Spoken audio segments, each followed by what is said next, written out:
In Ephesians 3:10, the Apostle Paul made a radical statement that, for whatever reason, often gets overlooked. He claimed that God was using the church, a motley collection of mortals from every race and background, who under normal circumstances would be at each other's throats.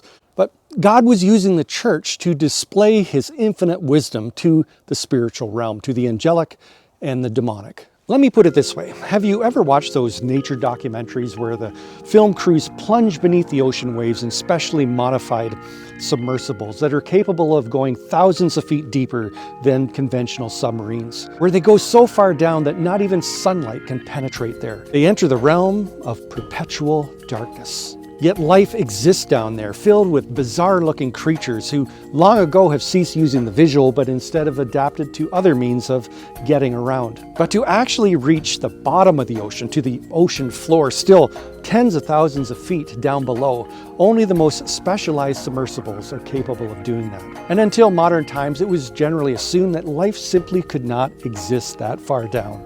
And yet, it does. Now, just for a moment, imagine what it would be like to be one of those creatures at the bottom of the ocean. Well, you would have no awareness of what's taking place only several thousand feet above you in the upper layers of the ocean. You certainly would have no idea what's taking place at the surface of the ocean, nor would you even know that the ocean has a surface. You would have no knowledge of dry land. You would have no knowledge of humanity. You wouldn't know anything about the sky, the atmosphere. You would have no idea that you're on a planet that in reality is just a mote of dust circling around a star, and that star is just one of several hundred billion other stars in a galaxy, and that galaxy is just one of several hundred billion other galaxies in the universe. No, the only thing that you would know would be your muddy existence as you scurry about in perpetual darkness. Now, you may be wondering, where am I going with all of this? What does any of it have to do with Ephesians 3:10?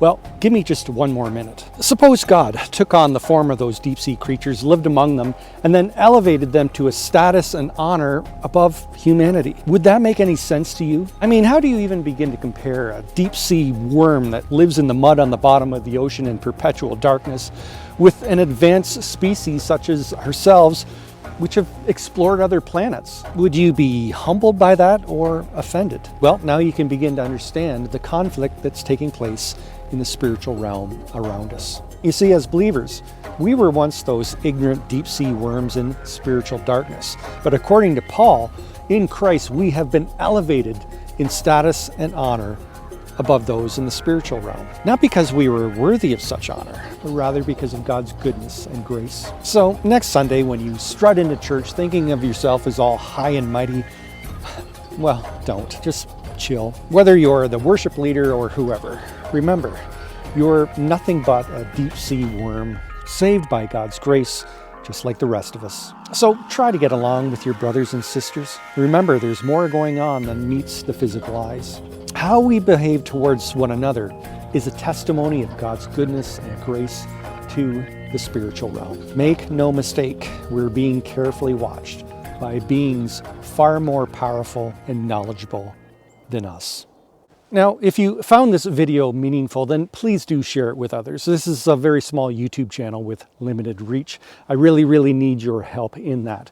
And if you have just a few more minutes, why not watch some of those videos of mine over there? And if you haven't already, please do consider subscribing as I put out new videos just like this one every single Thursday morning. Bye for now.